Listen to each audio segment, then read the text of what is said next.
The dismissed human, Captain Zaksh of the Galactic Confederation starship Nebula's Pride, sneered at the primitive human vessel on his screen.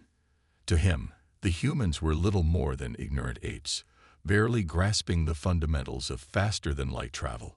His science officer, Cax, mentioned a strange power source on the human ship, but Zaksh dismissed it as irrelevant. It was just another example of human folly, nothing worth his time. As Zaksh was about to resume his duties, an urgent distress call came through. A Confederation outpost in a nearby system had been devastated by unknown attackers. The humans, too, received the distress signal and set course to assist. Zaksh, however, paid them no mind, confident that they would only rush to their doom. Little did he know, underestimating humans would be his greatest mistake. The human ship Odyssey, commanded by Jake Sullivan, arrived at the outpost moments after Zaksh's Nebula's Pride. Jake and his crew were shocked at the destruction, a field of twisted metal and scorched earth, with no survivors in sight. As they searched the ruins, Jake found a small, intricately marked spherical device, something alien to his knowledge. Captain Zaksh, accompanied by Cax and a squad of Confederation soldiers, arrived on the scene. Upon seeing the device, Cax identified it as a Zorgan mind control unit, technology banned by the Confederation centuries ago. Zaksh immediately accused Jake of planting the device to frame the Zorgans and sow chaos in the Confederation. Despite Jake's attempts to explain that they had only just arrived, Zaksh's arrogance led him to dismiss any notion of human involvement as benign. Frustrated by Zaksh's refusal to cooperate, Jake decided to continue his investigation independently. The discovery of more such devices by his crew only deepened the mystery. As they worked tirelessly to uncover the truth, Jake knew that the next target could very well be Earth itself if they failed. Dr. Ethan Chen's discovery. Back on the Odyssey, Dr. Ethan Chen, an expert in alien technologies, was poring over the data transmitted from the outpost. The Zorgan mind control unit puzzled him. Its technology was far beyond anything known to the Confederation or any other species. As he analyzed the device's circuitry, a strange pattern emerged, an oscillating frequency that should have been impossible according to known science. Ethan cross-referenced the frequency with the Odyssey's sensor logs, discovering a match. The human ship's advanced scanners had picked up the same frequency emanating from the device, a frequency that the Confederation's sensors would have missed entirely. Excited, Ethan reported his findings to Commander Jake Sullivan, suggesting that the humans' technology might be key to unraveling the mystery. Jake, now armed with this new information, knew they had a lead. But little did he know, Captain Zaksh was receiving orders from Admiral Zorgst to monitor the humans closely, suspecting them of collaborating with the Zorgans. Zaksh, already filled with disdain for humans, eagerly complied, determined to expose what he believed was their treachery. Meanwhile, on the surface of the devastated outpost, Jake and his team stumbled upon more strange devices, each bearing markings that were not of Zorgan or Confederation origin. A terrible realization began to dawn on Jake. If neither the Zorgans nor the Confederation were responsible, then who was? And what did they want? The real threat emerges. As Jake pondered the implications of their discovery, a sudden explosion rocked the ground beneath their feet. Alarms blared as the Odyssey detected incoming ships, their energy signatures unlike anything seen before. Jake quickly ordered his team back to the ship, knowing they had to leave immediately. Back on the Odyssey, Dr. Ethan Chen continued his work. Hours turned into days as he searched for any clue that might lead them to the attackers.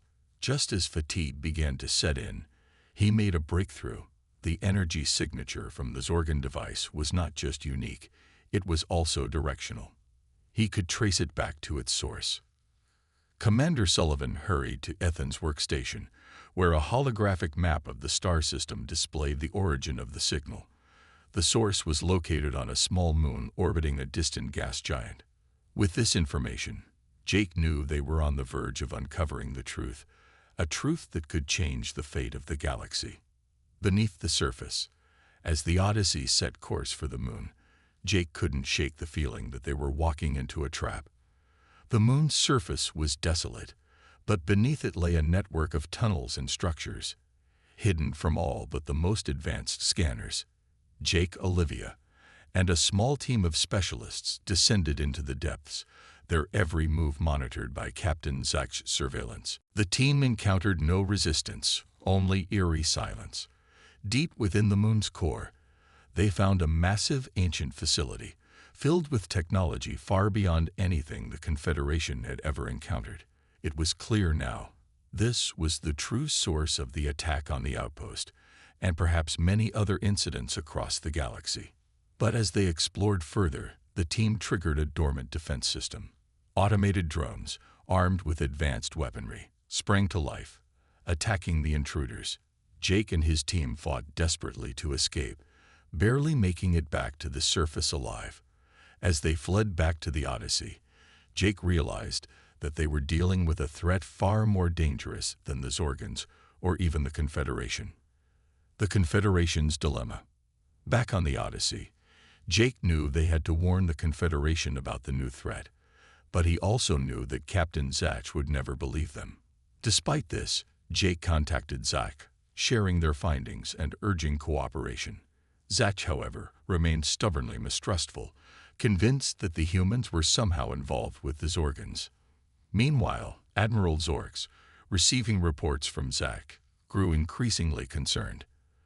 The Confederation was already on high alert due to the recent attacks, and the last thing they needed was a new unknown enemy. However, Zorks could not ignore the possibility that the humans, with their advanced technology, might hold the key to defeating this new threat. As tensions between the Odyssey and Nebula's Pride escalated, Jake decided to take matters into his own hands. He ordered his crew to prepare for a direct confrontation with the ancient facility on the moon, determined to uncover the truth once and for all. But as they set course for the moon, Zach and his fleet were not far behind. The final confrontation. The Odyssey arrived at the moon, its crew tense and ready for battle. Jake knew they were outmatched by the ancient technology, but he also knew they couldn't turn back now. As they descended into the facility once more, they were met with fierce resistance from the automated drones, now fully active and aware of their presence. The battle was intense, with the Odyssey crew using every ounce of their ingenuity and technology to fend off the relentless assault. But just when it seemed like they might be overwhelmed, a signal from the surface disrupted the drone's coordination, giving the humans a brief window to advance deeper into the facility. It was there, at the heart of the ancient structure, that they discovered the truth. A long-forgotten race, the true architects of the facility, had once ruled the galaxy with their advanced technology. But their empire had fallen millennia ago, and the facility was now a relic of their past, its automated systems blindly following old directives. The aftermath. With this knowledge, Jake realized that the attacks on the Confederation were not the result of any active malevolence, but rather the actions of a long-dead civilization's automated defenses still carrying out their programming.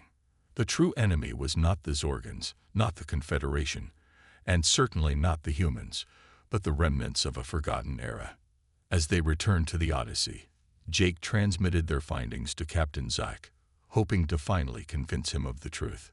Zach, still skeptical, relayed the information to Admiral Orcs, who, after careful consideration, ordered a ceasefire and a full investigation.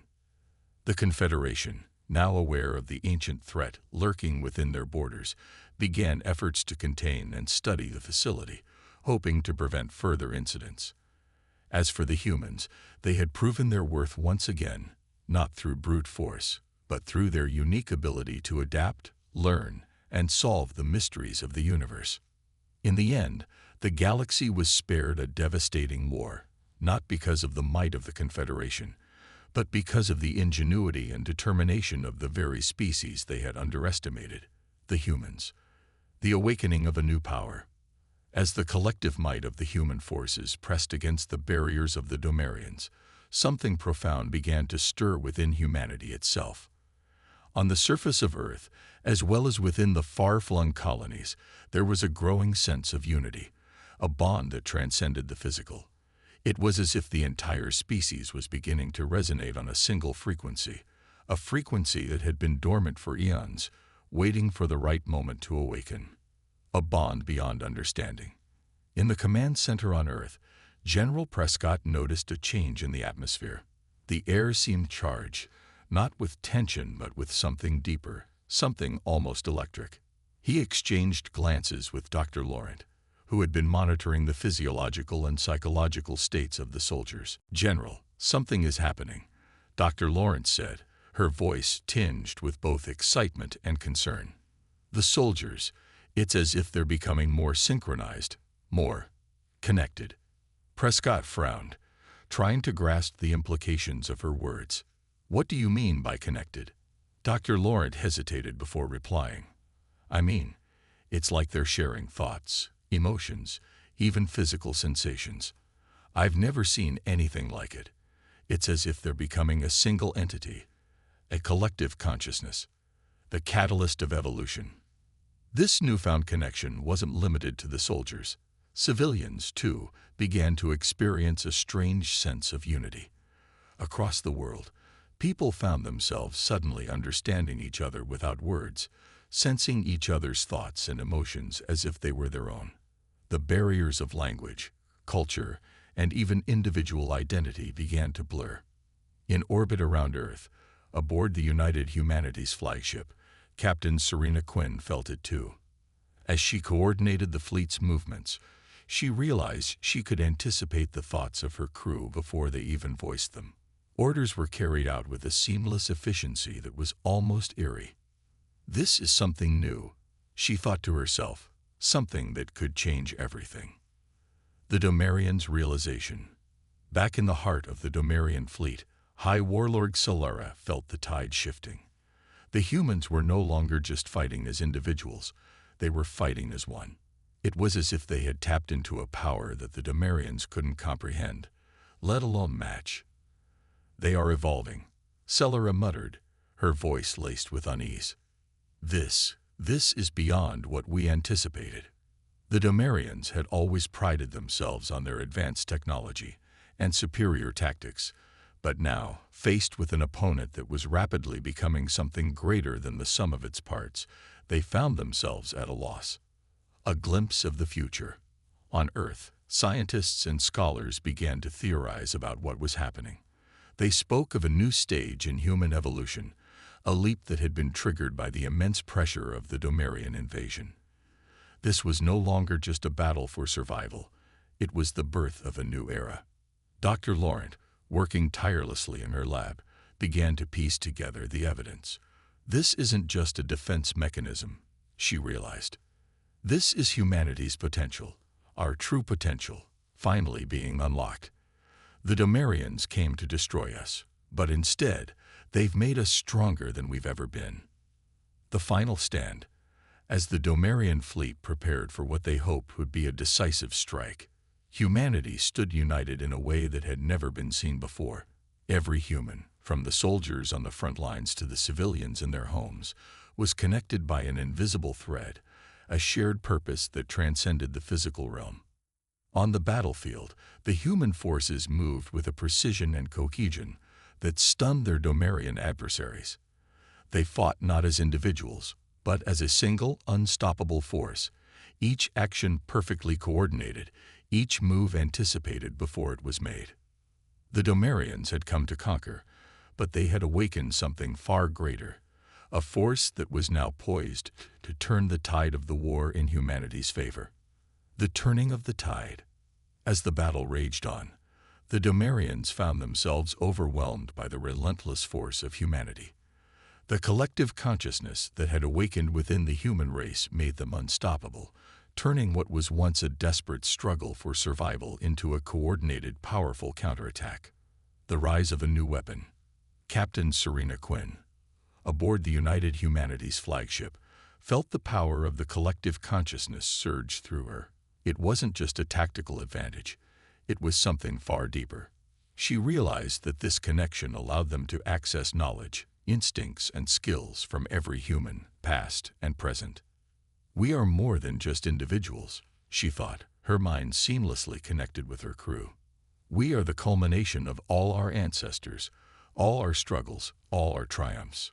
We are humanity.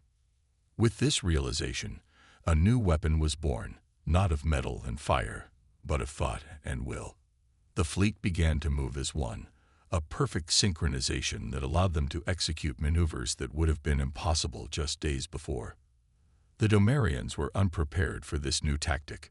Their ships, advanced as they were, couldn't keep up with the unpredictable and adaptive nature of the human fleet. Where the Domarians relied on rigid formations and overwhelming firepower, humanity used fluid, ever-changing strategies that exploited every weakness in the Domarian lines. A final gamble. High Warlord Celara, watching from her command ship, knew the situation was dire. The humans were no longer the easy prey they had expected. Their newfound unity had turned them into a formidable force, one that even the Domarians couldn't easily defeat. "We must crush their spirit," Celara declared to her commanders. "If we cannot break their bodies, we will break their minds." She ordered her fleet to focus all their firepower on Earth itself. If they could destroy the planet, they could still claim victory by wiping out the heart of humanity. But as the Domarian ships moved into position, they found themselves facing a wall of human vessels, each one poised to protect their homeworld at any cost. Humanity's stand. On Earth, the collective consciousness sensed the Domarians' plan. Every human, from the youngest child to the oldest elder, understood the stakes. They knew that this was the moment that would define their future. In the command center, General Prescott stood tall, his voice carrying the weight of humanity's resolve. "We stand united," he declared. "We fight not just for ourselves, but for every generation that came before us, and every generation that will follow. We will not let them take our home." As one, the human fleet surged forward, their collective will driving them to unimaginable heights of courage and determination. The Domarians, despite their advanced technology, found themselves unable to penetrate the wall of human ships. Every attack they launched was met with a counterattack that was swift, precise, and devastating. The collapse of the Domarians. The tide of battle turned swiftly. The Domarian fleet, once a symbol of fear and dominance, began to crumble under the relentless assault. Their ships, once thought invincible, were torn apart by the coordinated strikes of the human forces. High Warlord Celara watched in disbelief as her fleet was decimated. The humans had become something more than she had ever imagined, something that defied all her calculations. "We underestimated them," she whispered, her voice hollow with the weight of her realization. "We underestimated what they could become." In a final, desperate move, Celara ordered a retreat, but it was too late. The human fleet, now fully in sync with their collective consciousness, pursued the Domarians, driving them back beyond the edges of the solar system. A new dawn. As the last of the Domarian ships disappeared into the void, a cheer erupted across Earth and its colonies. Humanity had not only survived, they had triumphed. The unity that had been forged in the fires of war had awakened a power within them that would change the course of their history forever. Back on Earth, General Prescott looked out over the battlefield, now quiet and still. The price of victory had been high, but it was a price they had been willing to pay. "We've faced the worst they could throw at us," he said softly, "and we've come out stronger. This is just the beginning of what we can achieve together." Captain Serena Quinn, aboard the flagship, felt the connection within her begin to fade as the immediate threat passed. But she knew that the bond forged in this battle would never truly disappear. Humanity had tapped into something ancient, something powerful, and it would be with them always. The future awaits. As the celebrations began across the human colonies, there was a sense of something new in the air, a feeling of limitless potential. The war with the Domarians had shown them what they could achieve when they stood together, and now, with the galaxy before them, there was no limit to what humanity could become. The stars were no longer a distant dream. They were a promise a promise of a future where humanity would take its place among the great powers of the universe, not as conquerors, but as a force for unity, creativity, and strength. And as they looked up at the night sky, every human knew that they were not alone. They were part of something greater, something that would guide them into the future, no matter what challenges lay ahead.